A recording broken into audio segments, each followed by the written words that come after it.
ईजापूरगदेक्षकार्मुकरजाचक्राब्जपाशोत्पलाव्रीह्यग्रस्वविषाणरक्तकलशत्रोत्युत्कराम्भोरुहः ध्येयो वल्लभया सपत्पकर्याश्लिष्टोज्जलद्भूषया विश्वोत्पत्तिविपत्तिसंस्थितिकरो विघ्नो विशिष्टार्थदः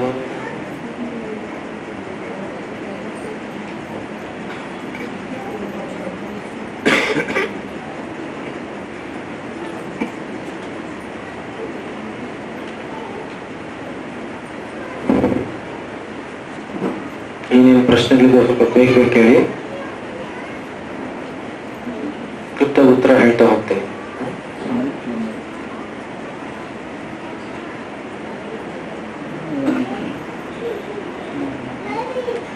ಪ್ರಶ್ನೆ ಕೇಳಕ್ಕೆ ತುಂಬಾ ಹೊತ್ತು ತಗೋಬೇಡಿ.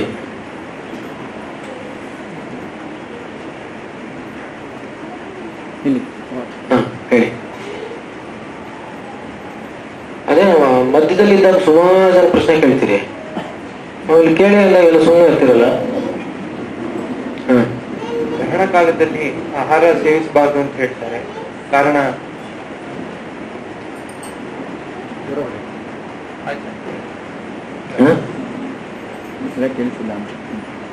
ಗ್ರಹಣ ಆಗೋದು ಇವಾಗ ಯಾಕೆ ಹೆಂಗ್ ಹೇಳ್ತಾರೆ? ಎಲ್ಲ ತಿಂದಿದ್ರೆ ಪ್ರಾಯಶ್ಚಿತ್ತ ಮಾಡ್ಕೋಬೇಕಾ?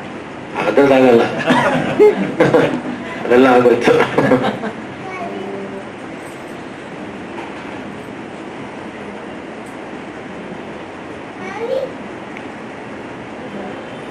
ಯಾವಾಗಲೂ ಆಹಾರಾದಿಗಳು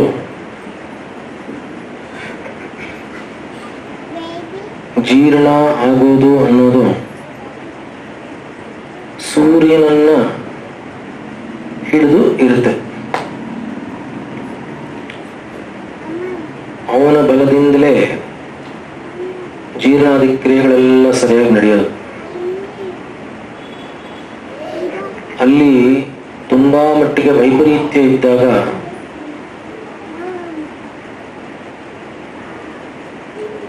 ಆಹಾರ ಇದ್ರೆ ಹೊಟ್ಟೆಯಲ್ಲಿ ಒಂದು ಜೀರ್ಣವಾಗಲ್ಲ. ಮತ್ತು ಗ್ರಹಣ ಕಾಲದಲ್ಲಿ ಕೇತುಗ್ರಸ್ತ ಚಂದ್ರಗ್ರಹಣ ಆದ್ರಿಂದ ಮನಸ್ಸಿನ ಮೇಲೆ ಪ್ರಭಾವ ತುಂಬಾ ಜಾಸ್ತಿ ಇರುತ್ತೆ. ಚಂದ್ರಮಾ ಮೇ ಮನಸ್ಸಿ ಶ್ರಿತಃ ಅಂದ್ರೆ ಚಂದ್ರನ ಒಂದು ಅಸ್ತಿತ್ವ ಸಮುದ್ರದ ಮೇಲೆ ಪರಿಣಾಮ ಬೀರಿದಾಗ ನಮ್ಮಲ್ಲಿ ಹರಿತಾ ಇರುವಂತಹ ದ್ರವದ ಮೇಲೆ ಇರಲ್ವೇ? ಖಂಡಿತವಾಗ್ಲೂ ಇರುತ್ತೆ. ಮತ್ತು ಸತತವಾಗಿ ದ್ರವರೂಪವಾಗಿರುವಂತಹ ರಕ್ತ ಬುದ್ಧಿಗೆ ಹರಿತಾನೇ ಇರುತ್ತೆ. ಆದ್ರಿಂದ ಆ ಸಮಯದಲ್ಲಿ ಸಾಮಾನ್ಯವಾಗಿದ್ರೇನೆ ಕಲ್ಮಶ ಹತ್ತುತ್ತೆ ತಲೆಗೆ. ಇಂಥ ಸಮಯದಲ್ಲಿ ತುಂಬಾ ತೀಕ್ಷ್ಣವಾಗಿದ್ದಾಗ ಆಹಾರ ಸೇವನೆ ಅನ್ನೋದು ಮಾಡಿ ಅದರಿಂದ ಅಜೀರ್ಣ ಉಂಟಾದ್ರೆ ಅದರಿಂದ ಆದಾಗ ತುಂಬಾ ಹೆಚ್ಚು ಪರಿಣಾಮ ಬೀರುತ್ತೆ. ಎರಡು ಶುಭ ಫಲನೂ ಹಾಗೆ ಇರುತ್ತೆ, ಅಶುಭವೂ ಹಾಗೆ ಇರುತ್ತೆ, ಅಷ್ಟೇ ತೀವ್ರವಾಗಿರುತ್ತೆ. ಆದ್ರಿಂದ ಆಹಾರದಲ್ಲಿ ಶರೀರದಲ್ಲಿ ಯಾವುದೇ ಆಹಾರ ಜೀರ್ಣ ಆಗದೆ ಹಾಗೆ ಉಳಿಯೋದಿಕ್ಕೆ ಬಿಡಬಾರದು ಅಂತಾನೆ 12 ಗಂಟೆ ಕಾಲ ಮುಂಚೆ ನಿಲ್ಲಿಸ್ಬಿಡ್ಬೇಕು. ಹಾಗೆ ನಿಲ್ಲಿಸಿದ್ರೆ ಅಕಸ್ಮಾತ್ ಏನಾದ್ರೂ ಜೀರ್ಣ ಆಗಿಲ್ಲದೆ ಇರೋಗನ ಆಹಾರ ಇದ್ರೆ ಇನ್ನೊಂದು ಸ್ವಲ್ಪ ಕೆಲವು ಗಂಟೆ ಕಾಲಗಳಲ್ಲಾದ್ರೂ ಅದು ಜೀರ್ಣ ಆಗೋದಕ್ಕೆ ಅನುಕೂಲ ಆಗುತ್ತೆ. ಅಂತೂ ಗ್ರಹಣ ಕಾಲದಲ್ಲಿ ಖಾಲಿಯಾಗಿರ್ಬೇಕು.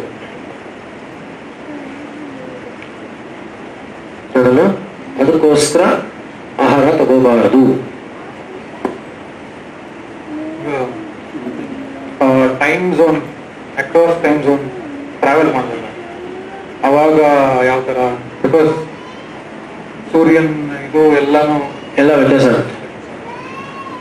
ಏನು ಮಾಡೋಕ್ಕಾಗಲ್ಲ.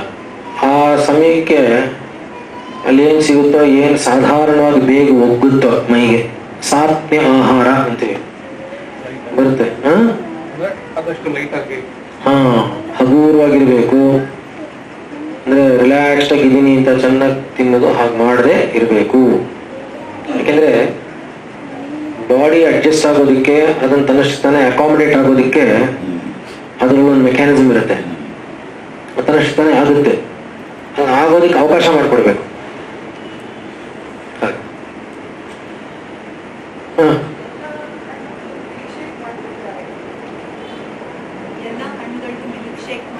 ಮೈ ಕೊಡಿ, 300 ಇದೆಯಲ್ಲ.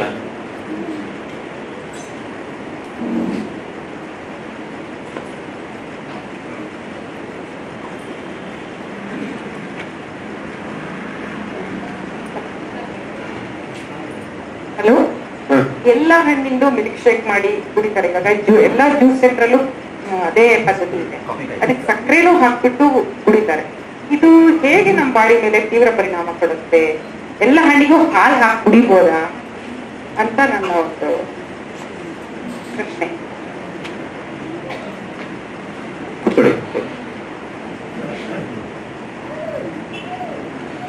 ಹಣ್ಣು ಹಾಲು ಬೆರೆಸಬಾರ್ದು ಅಂತ ಇದೆ. ಆಮೇಲೆ ಎರಡೂ ಒಟ್ಟಿಗಂತೂ ತಗೋಬಾರ್ದು. ಅದರಲ್ಲೂ ಕೂಡ ಆಮ್ಲರಸ ಪ್ರಧಾನವಾಗಿರುವಂತದ್ರ ಜೊತೆ ಅಂತೂ ತಗೊಳ್ಳೇಬಾರ್ದು. ಅದು ಏನು ಕೆಲಸ ಮಾಡುತ್ತೆ, ಹಾಗೆ ತಗೊಂಡ್ರೆ ಏನ್ ಮಾಡುತ್ತೆ ನೋಡೋಣ. ಸ್ವಲ್ಪ ಸ್ವಲ್ಪ ಬರುತ್ತೆ, ಆ ವಿಷಯ ಬರುತ್ತೆ. ಅವಾಗ ಆ ಬಾಕಿ ಉತ್ತರ ಅದರಲ್ಲಿದೆ. ತಗೋಬಾರ್ದು ತಪ್ಪು ಅದಲ್ವಾ? ತಗೋತಾ ಇದಾರಲ್ಲ, ಅದಕ್ಕೆ ಏನಾಗುತ್ತೆ ಆಮೇಲೆ ನೋಡಿ. ಹಾ,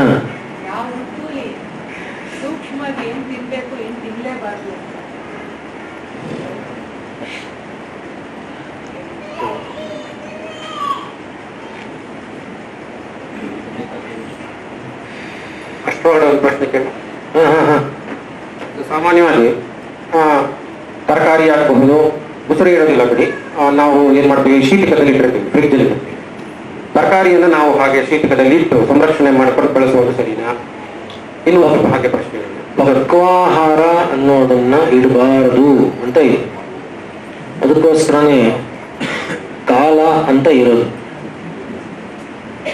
ಕಾಲ ಅಂದ್ರೆ ಒಂದು ಸರಿ ತಯಾರಾದ್ರೆ ಅದು ಸೂರ್ಯಾಸ್ತ ಆಗೋದ್ರೊಳಗೆ ಅದು ಮುಗ್ದೋಗ್ಬಿಡ್ಬೇಕು. ಸೂರ್ಯಾಸ್ತ ಆಗ್ಬಿಟ್ರೆ ಅದ್ರಲ್ಲಿ ವೀರ್ಯತ್ವ ಕಡಿಮೆ ಆಗ್ಬಿಡುತ್ತೆ. ಬರುತ್ತೆ, ಇದೇ ಬರುತ್ತೆ, ಅದೇ ವಿಷಯ ಬರುತ್ತೆ. ಕಚ್ಚಾ ಆಹಾರ ಪರವಾಗಿಲ್ಲ, ಆದ್ರೆ ಅದು ಅಷ್ಟೇ. ಅದು ರಾತ್ರಿ ಹೊತ್ತು ಗುರು ಆಹಾರ ತಗೋಬಾರದು ಅಂತ ಹೇಳುತ್ತೆ.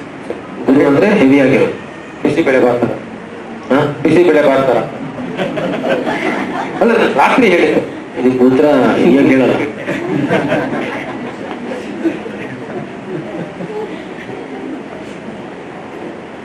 ಎಲ್ಲ ಈಗ ತಾನೇ ಚೆನ್ನಾಗಿದೆ ಅಂತೆಲ್ಲ ತಿಂದಿದ್ದಾರೆ. ಆಮೇಲೆ ಅಲ್ಲ, ಇದೇ ಬಂತು. ಡಾಕ್ಟರ್, ಈಗ ಪಾನಿಪುರಿ ತಿನ್ಬಾರ್ದು ಎಲ್ಲ ಡಿಸ್ಕಸ್ ಮಾಡುದಲ್ಲ, ಆದ್ರೂ ಅಂದ್ರೆ ಏನೇ ಮಾತಾಡಿದ್ರು ಅದು ಅದ್ರ ಬಗ್ಗೆ ಹೋಗೇ ಹೋಗುತ್ತೆ. ಯಾಕೆ ಆಸೆ ಹಾಗೇ ಆಗುತ್ತೆ, ತಿಂದೇ ತಿಂತೀವಿ ಅಂತನಾ? ಸ್ವಲ್ಪ ಹಾಗೆ ಯೋಚನೆ ಮಾಡಿ ನೋಡೋ ಉತ್ತರ ಸಿಗುತ್ತೆ. ಏನೋ ಕಾದಿದೆ ಅಂತ ಅರ್ಥ.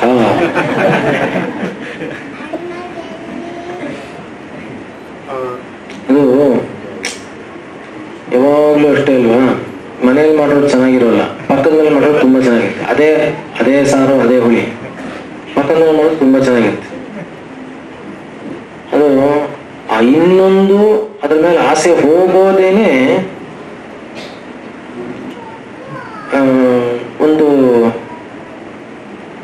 ಸಮತೋಲನ ಇಲ್ಲದೆ ಇರೋದು ಅಥವಾ ಸಮಾಧಾನ ಇಲ್ಲದೆ ಇರೋದು. ಈ ಸಮಾಧಾನ ಅನ್ನೋದಿದೆಯಲ್ಲ ತುಂಬಾ ದೊಡ್ಡ ವಿಷಯ.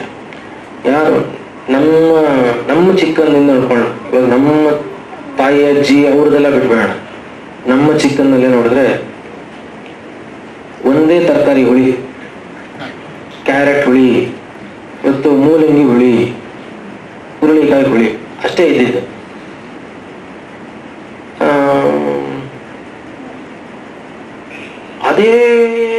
ಹುಳಿ, ಅದೇ ತರ ಸಾರು, ದಿನ ಅದೇ.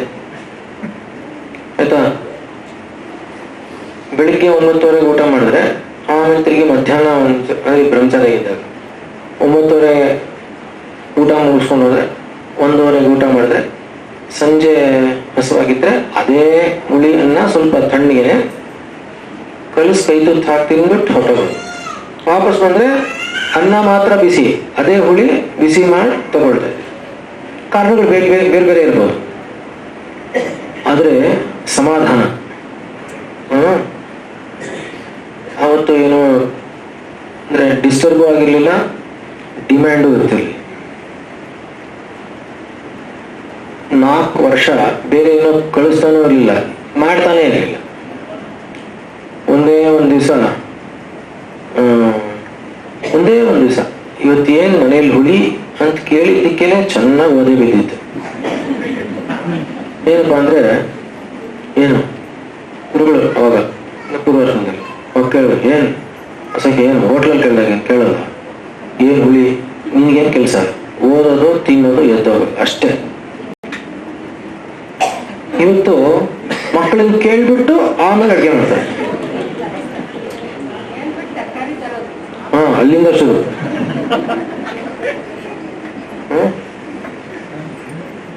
ಏನಿಲ್ಲ, ನಾವೇ ಹಾಳು ಮಾಡ್ತಾ ಇದ್ದೀವಿ. ಏನು ನಿಸ್ಸಂಕೋಚವಾಗಿ ಹೇಳ್ತೀನಿ, ನಿರ್ಭಯವಾಗಿ ಹೇಳ್ತೀನಿ, ನಾವೇ ಗ್ಯಾರಂಟಿ ಹಾಳು ಮಾಡ್ತಾ ಇರೋದು. ಗೊತ್ತಾಯ್ತಲ್ವಾ?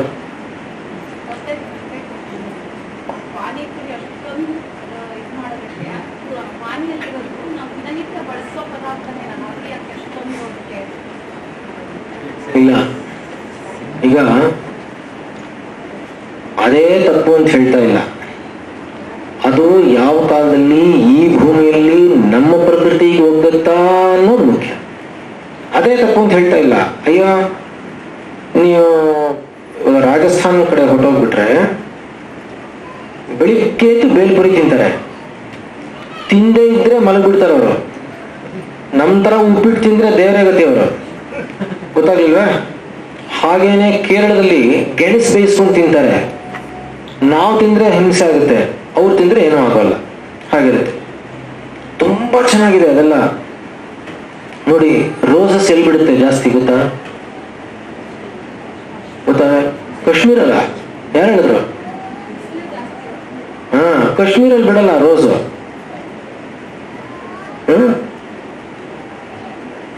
ಅಲ್ಲಿ ಬಿಡೋದೇ ಬೇರೆ. ಜೈಪುರದಲ್ಲಿ ತುಂಬಾ ಫೇಮಸ್ ರೋಸಸ್ಗೆ. ಜೈಪುರ ತುಂಬಾ ತುಂಬಾ ಹೆಸರುವಾಸಿ. ಸಾಧಾರಣ ರಾಜಸ್ಥಾನ ಅಂತ ಇಟ್ಕೊಳ್ಳಿ ನೋಡಿ. ಅಲ್ಲಿನ ರೋಸ್ನಲ್ಲಿ ಒಂದು ವೀರ್ಯ ಇದೆ, ವಿಪರೀತ ಬಿಸಿಲು ಅಲ್ವಾ, ಬೆಂದೋಗುತ್ತೆ ಮೈ. ಅದಕ್ಕೋಸ್ಕರ ರೋಸ್ ಯಾವ್ದು ಚೆನ್ನಾಗಿ ಬೆಳೆಯುತ್ತೋ ಅದರಲ್ಲಿ ಆಹಾರವನ್ನು ತಯಾರು ಮಾಡಿ ಔಷಧವಾಗೂ ಆಹಾರವಾಗೂ ಸೇವನೆ ಮಾಡುವಂತ ಒಂದು ಪದ್ಧತಿ ಇದೆ. ಗುಲ್ಕನ್ ತಗೋತಾರೆ, ಬೆಣ್ಣೆ ತಗೋತಾರೆ. ಅದಕ್ಕೆ ಕೇರಳದಲ್ಲಿ ನೋಡಿ, ಕೇರಳ ಹೇಗಿದೆ ಅಂದ್ರೆ ಊರು, ನೀವು ಜೋರಾಗಿ ಗುದ್ದಿದ್ರೆ ನೀರು ಬಂದ್ಬಿಡುತ್ತೆ ನೀರು ಭೂಮಿಯಿಂದ. ಅಲ್ಲಿ ಯಾರು ಬಾವಿನಲ್ಲಿ ಇಲ್ಲಿ ಬಕೆಟ್ ಬಿಟ್ರೆ ಹೋಗಿ ತಟ್ತಾ ಇಲ್ವಾ ಅಂತ ಬಗ್ ನೋಡಿ ಶಬ್ದದ ಮೇಲೆಲ್ಲ ನೋಡ್ತೀವಿ, ಕೆಳಗಡೆ ಅಷ್ಟು ಹೊಟ್ಟೋಗಿರುತ್ತೆ ಕೆಳಗಡೆ ನೀರು. ಅಲ್ಲಿ ಹಾಗಲ್ಲ, ಬಗ್ಬಿಟ್ಟು ಸುಮ್ಮನೆ ಎತ್ಕೊಂತಾರೆ ಬಾವಿ.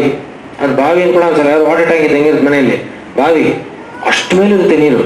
ಕೇವಲ 2.5 ಅಡಿ 3 ಅಡಿ ಮೇಲಿಂದ ಅಷ್ಟೇ ನೀರು ಸಿಗುತ್ತೆ. ನೀರು ಅಷ್ಟು ಹೆಚ್ಚು ಅಲ್ಲಿ. ಆದ್ರಿಂದ ಅವ್ರು ತಿನ್ನೋಂತಹ ಪದಾರ್ಥಗಳೆಲ್ಲ ನೋಡಿ, ಗೆಡ್ಡೆ ಗೆಣಸುಗಳು ಜಾಸ್ತಿ. ಗೆಡ್ಡೆ ಗೆಣಸುಗಳು ತಿಂದ್ರೆ ಮೈಯಲ್ಲಿರುವಂತಹ ನೀರನ್ನ ಹೀರುವಂತಹ ಗುಣ ಅದಕ್ಕೆ, ಗೊತ್ತಲ್ವಾ? ಆದ್ರೆ ಗೆಡ್ಡೆ ಗೆಣಸುಗಳು ತಿನ್ಬೇಕು ಅಂದ್ರೆ ಸ್ವಲ್ಪ ಅದ್ರ ಜೊತೆಗೆ ಸ್ವಲ್ಪ ತೀಕ್ಷ್ಣವಾಗಿರುವಂತಹ ಆಹಾರನ ಜೊತೆಗಿರ್ಬೇಕು. ಆದ್ರಿಂದ ಅವರು ಸ್ವಲ್ಪ ಶುಂಠಿ ಇದನ್ನೆಲ್ಲ ಜಾಸ್ತಿ ಬಳಸ್ತಾರೆ. ಗೊತ್ತಾದ್ರೂ ಖಾರ ಸ್ವಲ್ಪ ಜಾಸ್ತಿ ಬೆಳೆಸ್ತಾರೆ, ಹುಳಿನೂ ಜಾಸ್ತಿ ಬೆಳೆಸ್ತಾರೆ. ಯಾಕೆ ಬಳಸ್ತಾರೆ ಅಂದ್ರೆ, ಇಲ್ಲಾಂದ್ರೆ ಈ ಗೆಡ್ಡೆ ಗೆಣಸು ಜೀರ್ಣ ಆಗಲ್ಲ. ಆ ತರಹ ಅಂದ್ರೆ ಸಂಪ್ರದಾಯದಲ್ಲೇನೆ ಹೇಗೆ ಬಂದಿದೆ ಅಂದ್ರೆ, ಆಯಾ ಕ್ಷೇತ್ರದಲ್ಲಿ ಏನೇ ಹೇಗೆ ನೋಡಿ.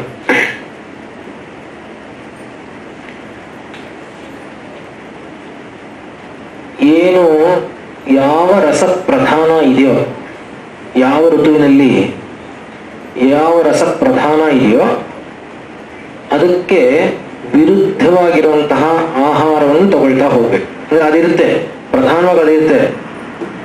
ಈಗ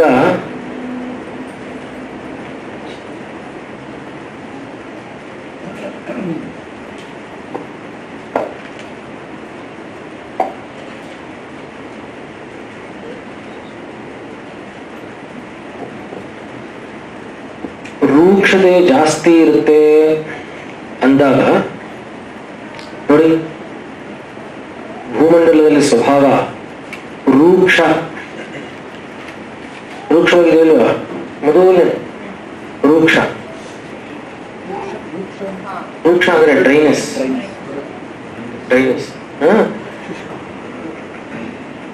ರೂಕ್ಷವಾಗಿರೋದ್ರಿಂದ ಅದಕ್ಕೆ ವಿರುದ್ಧವಾಗಿರುವಂತಹದ್ದೆಲ್ಲ ತಿಂತಾ ಹೋಗ್ತೀವಿ. ಕಬ್ಬು, ಎಳ್ಳು, ಆಮೇಲೆ ಕೊಬ್ಬರಿ, ಕಡಲೆಕಾಯಿ, ಅದರಲ್ಲಿ ಎಣ್ಣೆ ಇರುತ್ತೆ, ಬೆಲ್ಲ ಎಲ್ಲ ಬರುತ್ತೆ ಸಂಕ್ರಾಂತಿಯಿಂದ. ಆಮೇಲೆ ನೋಡಿ ಮುಂದಕ್ಕೆ ಹೋಗ್ತಾ ಹೋಗ್ತಾ ಇವಾಗ ಮೇ ಜೂನ್ ಅಂದ್ರೆ ಜ್ಯೇಷ್ಠ ಆಷಾಢ, ವೈಶಾಖದಿಂದ ನೋಡಿ ಅಲ್ಲಿ ರೂಕ್ಷ ಜಾಸ್ತಿ ಆಗ್ತಾ ಹೋಗುತ್ತೆ ತಾನೆ. ರೂಕ್ಷ ತರ ರೂಕ್ಷ ತಮ ಆಗ್ತಾ ಹೋಗುತ್ತಲ್ಲ, ಆ ರೂಕ್ಷ ತರ ರೂಕ್ಷ ತಮ ಆಗ್ತಾ ಆಗ್ತಾ ನಿಮ್ಗೆಲ್ಲ ಮಧುರ ರಸ ಪ್ರಧಾನವಾಗಿ ಜಾಸ್ತಿ ಆಗ್ತಾ ಹೋಗುತ್ತೆ. ಹಣ್ಣುಗಳು ಯಾವುದು ಖಾರವಾಗಿರೋ ಹಣ್ಣು ಯಾವುದು ಇಲ್ಲ, ಎಲ್ಲ ಮಧುರ ರಸ ಪ್ರಧಾನವಾಗಿರುತ್ತೆ. ಗೊತ್ತಾಗ್ಲಿಲ್ವಾ? ಗೊತ್ತಾಯ್ತು? ಓ, ತುಂಬಾ ಡೀಟೇಲ್ ಆಗುತ್ತೆ. ನಿಜವಾಗ್ಲೂ ಏನು ಅಂದ್ರೆ ಹೇಳ್ತೀನಿ, ಇಲ್ಲೊಂದು ವಿಷಯ ಬರುತ್ತೆ, ಅದಾದ ಮೇಲೆ ಅಕಸ್ಮಾತ್ ಇನ್ನೂ ಆ ಡೌಟ್ ಇದ್ರೆ ಅವಾಗ ತಿರುಗಿ ತಗೋತೀನಿ. ಅವರು ಇವಾಗ ಉದಾಹರಣೆಗೆ ಧನುರ್ಮಾಸದಲ್ಲಿ ನೋಡಿ, ಧನುರ್ಮಾಸದಲ್ಲಿ ಪ್ರೋಟೀನ್ ತಗೋಬೇಕು ಅಂತ ಹೇಳುತ್ತೆ. ಯಾಕಂದ್ರೆ ಅವಾಗ ಒಳಗಡೆ ಬಿಸಿಯನ್ನು ಕಾಪಾಡ್ಕೋಬೇಕು, ಎನರ್ಜಿನ. ಅದಕ್ಕೋಸ್ಕರ ಅವರೆಕಾಯಿ ಎಲ್ರಿಗೂ ತೊಗೊಳಕ್ಕಾಗಲ್ಲ, ಸಿಕ್ಕಾಬಟ್ಟೆ ಬೆಲೆ ಇರುತ್ತೆ.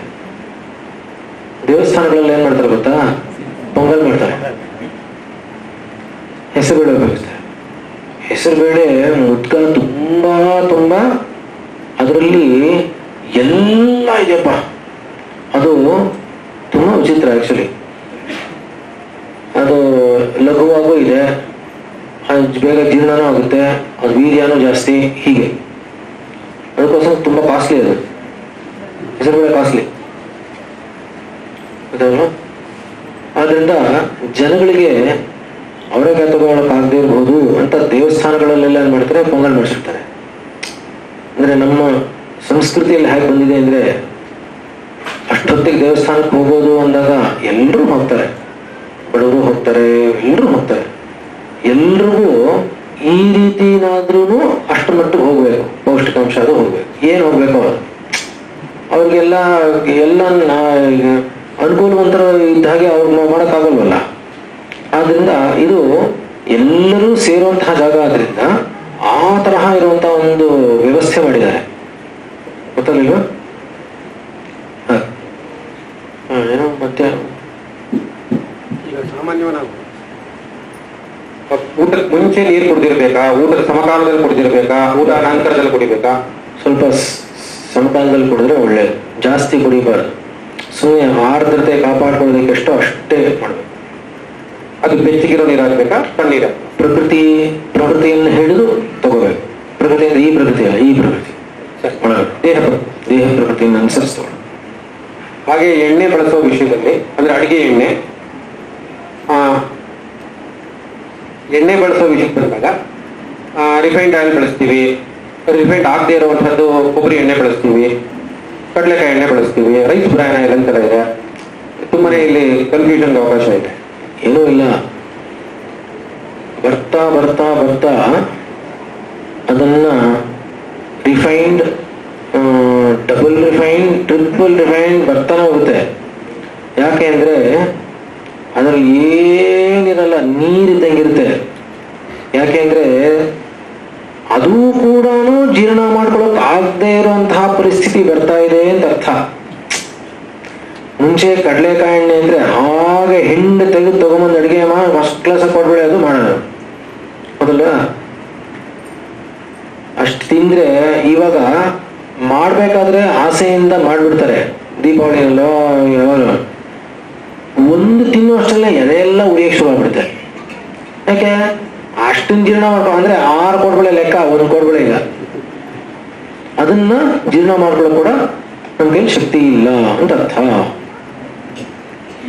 ಆದ್ರೆ ಒಳ್ಳೆಯದನ್ನೇ, ಇದೆಲ್ಲ ನಾವು ಏನೇನು ಹೇಳ್ಬೇಕು ಅಂತ ಅನ್ಕೊಂಡಿದ್ನೋ ಅದೆಲ್ಲ ಹೇಳ್ಬಿಟ್ಟಿದ್ದೀನಿ. ಅದರಿಂದ ಕೆಲವೆಲ್ಲ ಮುಂದಕ್ಕೆ ಹೋಗ್ತೀನಿ.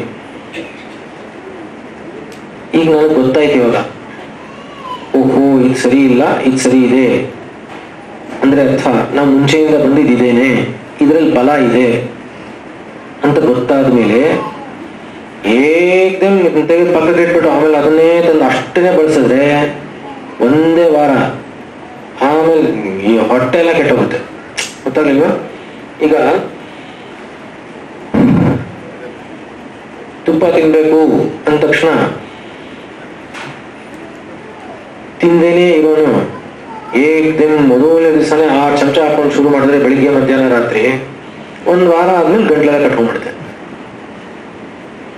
ಆದ್ರಿಂದ ಸಾತ್ಮ್ಯತ ಅಂದ್ರೆ ಅವ್ರಿಗೆ ಒಗ್ಗಿರುತ್ತೆ, ಏನೋ ಒಂದು ಮುಂಚೆಯಿಂದ ಬೆಳ್ಕೊಂಡಿರುತ್ತೆ. ಆದ್ರೆ ಇದೇನೋ ಒಂಥರ ತಪ್ಪು ಗೊತ್ತಾಗುತ್ತೆ. ಸರಿ ಮಾಡ್ಕೋಬೇಕು ಅಂತ ಹೋದಾಗ ಪಾದಾಂಶೇನ ಅಂಶಂಶೇನ ಅಂದ್ರೆ ಏಕೈಕಂ ಒಂದೊಂದೇ ಸ್ವಲ್ಪ ಸ್ವಲ್ಪನೇ ಬಿಡ್ತಾ ಬರಬೇಕು. ಒಂದೇ ಸರಿ ಬಿಟ್ಬಿಡ್ಬಾರ್ದು. ವರ್ಜನೀಯ ಆದರೂ ಅದನ್ನ ಪೂರ್ತಿ ಒಂದೇ ಸರಿ ಬಿಟ್ಬಿಡ್ಬಾರ್ದು, ಕ್ರಮಶಃ ಬಿಡಬೇಕು ಅಂತ ಹೇಳುತ್ತೆ. ಇನ್ನೇನಾದ್ರು ಇದೆಯಾ? ಹಾಲು ಉಪಯೋಗಿಸಬಾರ್ದು ಅಂತ ಕೇಳಿ ಹಾಲು ಉಪಯೋಗಿಸಬಾರ್ದು ಅಂತ ಕೇಳಿ ಬರ್ತಾ ಇದೆ. ಖಂಡಿತ ಸುಳ್ಳು, ಅರ್ಥವೇ ಇಲ್ಲ. ಮಕ್ಕಳ ಮೇಲೆ ದೇವರಿಗೆ ಏನ್ ಮಾಡ್ಬೇಕು? ಅವಾಗ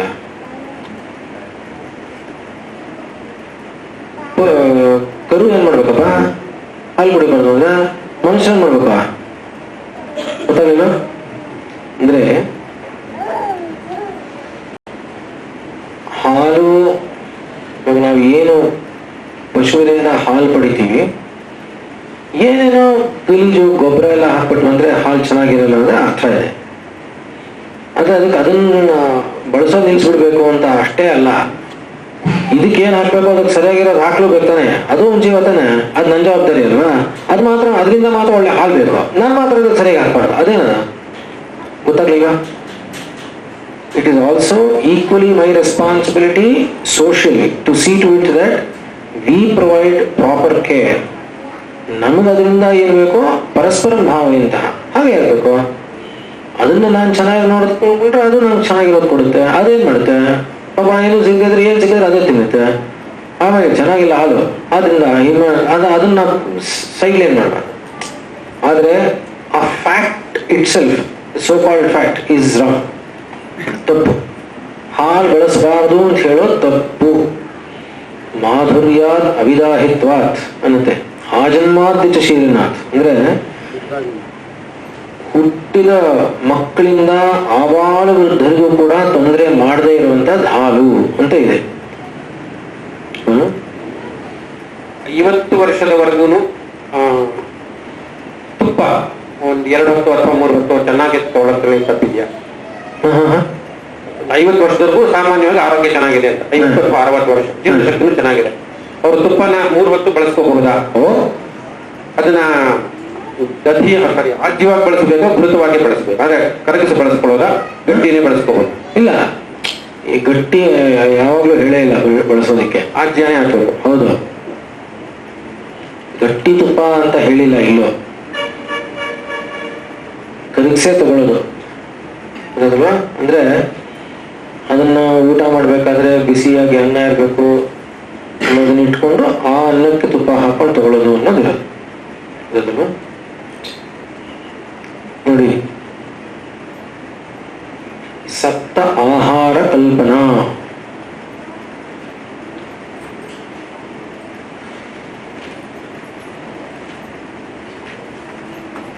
ಎಲ್ರಿಗೂ ಕಾಣಿಸ್ತಾ ಇದೆಯಾ ಅದು? ಅದನ್ನೇನಾದ್ರು ಸ್ವಲ್ಪ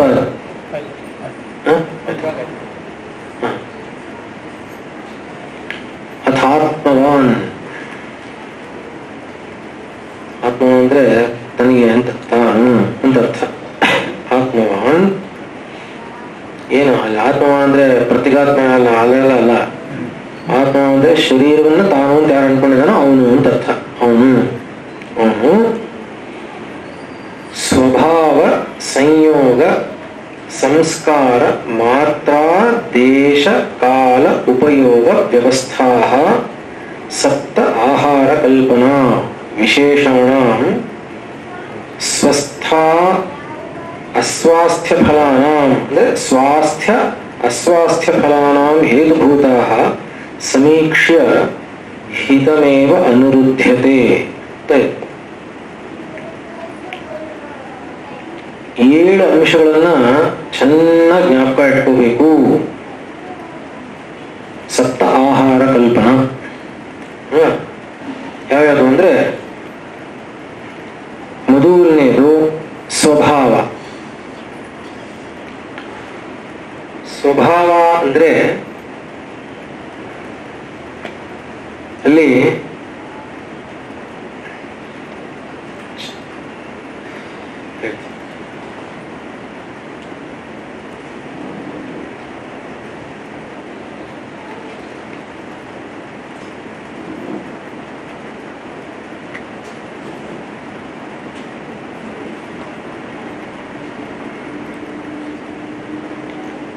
ಅಲ್ಲೇನ್ ಬರ್ತದೆ ಅಂದ್ರೆ, ಸ್ವಭಾವ ಅಂದ್ರೆ ಆಹಾರದ ಸ್ವಭಾವತಃ ಹೇಗಿರುತ್ತೆ ಅನ್ನೋದನ್ನು ನೋಡಿ ತಗೋಬೇಕು ಅಂತ ಅರ್ಥ. ಉದಾಹರಣೆ ಕೊಡ್ತಾರೆ, ಎಲ್ಲ ಆಹಾರಗಳದ್ದು ಹೇಳಕ್ಕಾಗಲ್ಲ, ಉದಾಹರಣೆ ಹೇಳ್ತಾರೆ.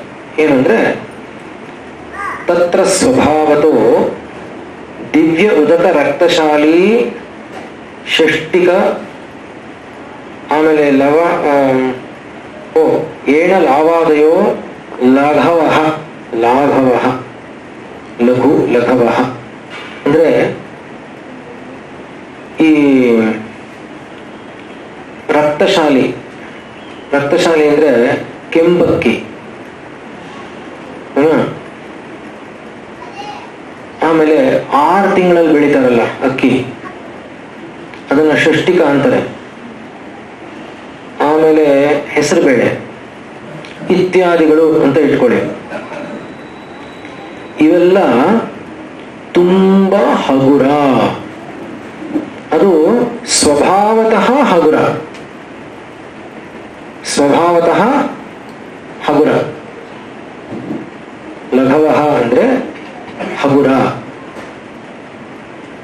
ಆಮೇಲೆ ಕ್ಷೀರ, ಇಕ್ಷು, ವ್ರೀಹಿ, ಡೈಕಾಟಿಲಿಡನ್. ಕ್ಷೀರ ಅಂದ್ರೆ ಹಾಲು, ಇಕ್ಷು ಅಂದ್ರೆ ಕಬ್ಬು, ಮಾಷ ಅಂದ್ರೆ ಉದ್ದು, ಅನುಪಾನುಷ ಅಂದ್ರೆ ನೀರಿನಲ್ಲಿ ಜಲಚರ ಪ್ರಾಣಿಗಳು. ಯಾರು ಮಾಂಸವನ್ನು ತಗೋತಾರೋ ಅವ್ರ ಅನ್ವಯ ಆಗುತ್ತೆ. ಅಂದ್ರೆ ಇವಾಗ ಮೀನು ಇತ್ಯಾದಿ ಅದಲ್ವಾ. ಇವೆಲ್ಲ ಸ್ವಭಾವತಃ ತುಂಬಾ ಗುರು. ಗುರು ಅಂದ್ರೆ ಏನು? ತುಂಬಾ ಹೆವಿ.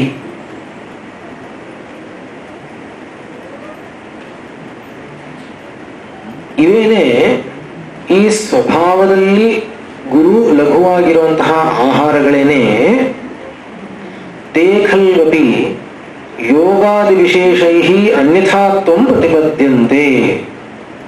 ಈಗ ಏನಾಗುತ್ತೆ ಅಂದ್ರೆ, ಇದೇ ಆಹಾರವೇ ಯೋಗ. ಯೋಗ ಅಂದ್ರೆ ಇನ್ಯಾವುದ್ರ ಜೊತೆನೋ ಸೇರಿದ್ರೆ ಅನ್ಯಥಾತ್ವ ಪ್ರತಿಪದ್ಯಂತೆ.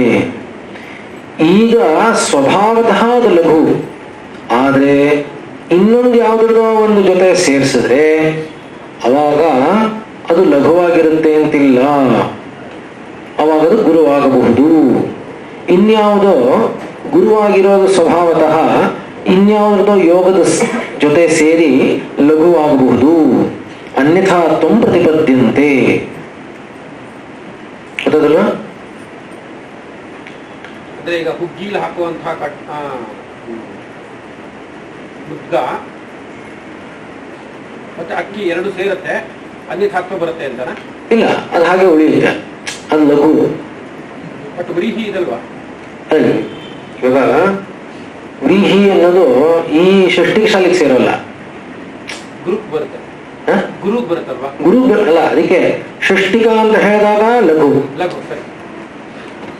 ವ್ರೀಹಿ ಅಂದಾಗ ಅದು ಗುರು. ಗುರು. ಇದು ತುಪ್ಪ ಲಘುನ ಲಘು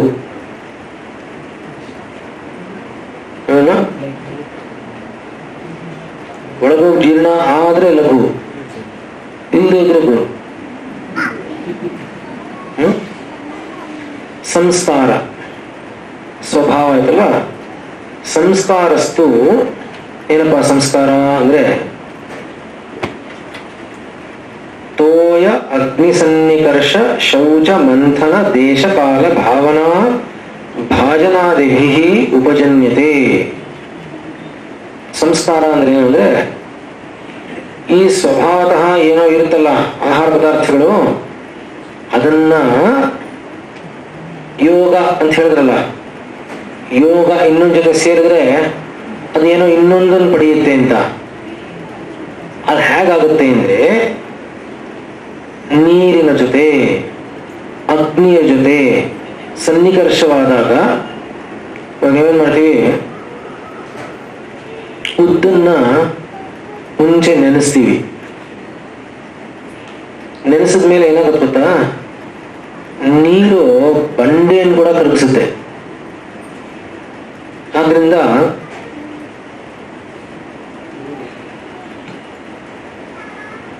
ಆ ಧಾನ್ಯ ಇರುತ್ತಲ್ಲ ಅದರಲ್ಲಿ ಈ ನೀರು ಪ್ರವೇಶ ಮಾಡುತ್ತೆ.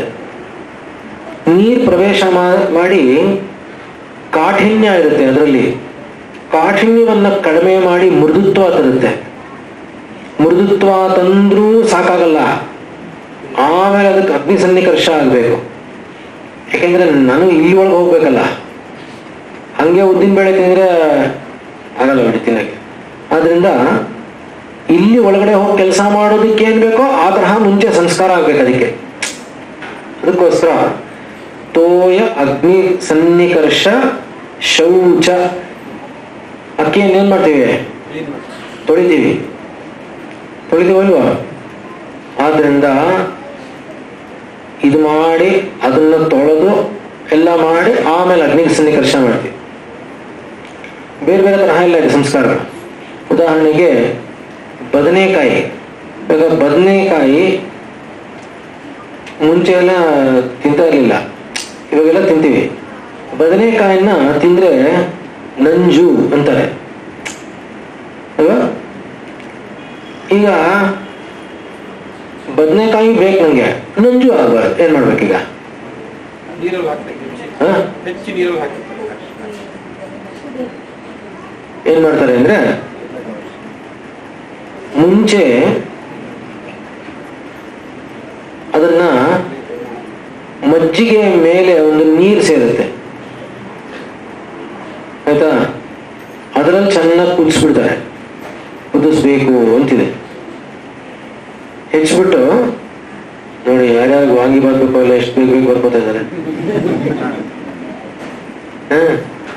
ಸೊ ಏನಾಗುತ್ತೆ ಅಂದ್ರೆ ಅದನ್ನ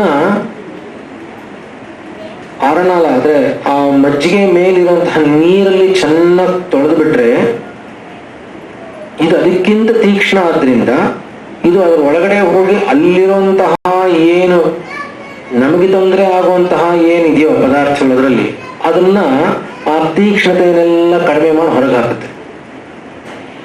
ಆಮೇಲೆ ಅದನ್ನ ಜಿಡ್ಡಲ್ಲಿ ಬಾಡಿಸ್ಬೇಕು ಅಂತ ಇದೆ, ಆಮೇಲೆ ಬಳಸ್ಬೇಕು ಅದನ್ನ. ಗೊತ್ತಾಗಲ್ವ? ನಮಗೆ ಅದರಲ್ಲಿ ತುಂಬಾ ಐರನ್ ಇದೆ ಅಂತ ಸುಮ್ಮನೆ ಹಂಗೆ ತಿಂದ್ಬಿಟ್ರೆ ಐರನ್ ಒಳಗೋಗಲ್ಲ. ಐರನ್ ನನಗೆ ಅಬ್ಸಾರ್ಬ್ ಆಗೋ ತರಹ ನಾನು ಆ ಮಟ್ಟಕ್ಕೆ ತಗೊಂಡ್ಬರ್ಬೇಕು ಅದನ್ನ.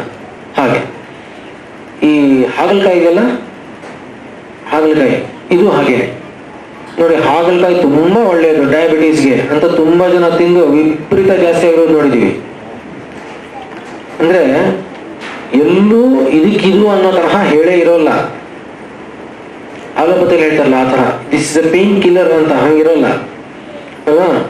ಆದ್ರಿಂದ ಹಾಗಲಕಾಯಿ ಉಪಯೋಗಿಸೋದು ತುಂಬಾ ಒಳ್ಳೆಯದು. ಆದ್ರೆ ಯಾವ್ಯಾವ್ದಾದ್ರು ಇವಾಗ ತಿಕ್ತ ಅಂತ ಇದೆ ನೋಡಿ, ತಿಕ್ತರಸ ಪ್ರಧಾನ ಅಂತಿದೆ. ತಿಕ್ತರಸ ಪ್ರಧಾನ ಅನ್ನೋ ಶಿಷ್ಯದಲ್ಲಿ ಹೇಳ್ಬೇಕಾದ್ರೆ ಚೆನ್ನಾಗಿ ಏನಾದ್ರು ಹಾಗಲಕಾಯಿ ತಿನ್ಬಿಟ್ರೆ, ಸ್ವಲ್ಪ ಏನಾದ್ರು ಸೂಕ್ಷ್ಮವಾಗಿದ್ರೆ ಮನದಲ್ಲಿ ರಕ್ತ ಹೋಗಿ ಶುರುವಾಗ್ಬಿಡುತ್ತೆ. ಯಾಕೆಂದ್ರೆ ಅದು ಎಷ್ಟು ತಿಕ್ತ ಪ್ರಧಾನ ಅಂದ್ರೆ ಅಷ್ಟು ವಾಯುವನ್ನ ಇದನ್ನ ಎರಡನ್ನೂ ವೃದ್ಧಿ ಮಾಡಿಬಿಡುತ್ತೆ. ಗೊತ್ತಾಗಲಿಲ್ಲ? ಆದ್ರಿಂದ ನೋಡಿ ಒಂದು ಸ್ವಲ್ಪ ಅಂದ್ರೆ ಹಾಗಲಕಾಯಿನ ಬಳಸ್ಬೇಕಾದ್ರೂ ಇದೇ ಪದ್ಧತಿ.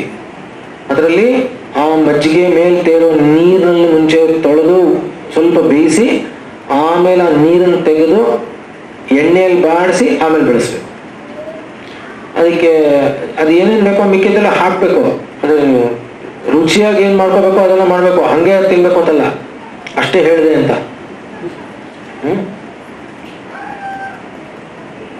ಆಮೇಲೆ ಮಂಥನ ಕಡಿಯೋದು. ರಾ ವೆಜಿಟೇಬಲ್ಸ್ ಆಮೇಲೆ ಫ್ರೂಟ್ಸ್ ಎಲ್ಲ ತಿನ್ನೋದು ಟ್ರೆಂಡ್, ಸಲಾಡ್ ತರ, ಅದೇನು ಕರೆಕ್ಟ್ ಹೇಗೆ ಅದ? ನೋಡಿ, ಯಾವುದೇ ತಿನ್ನೋಕ್ಕೂ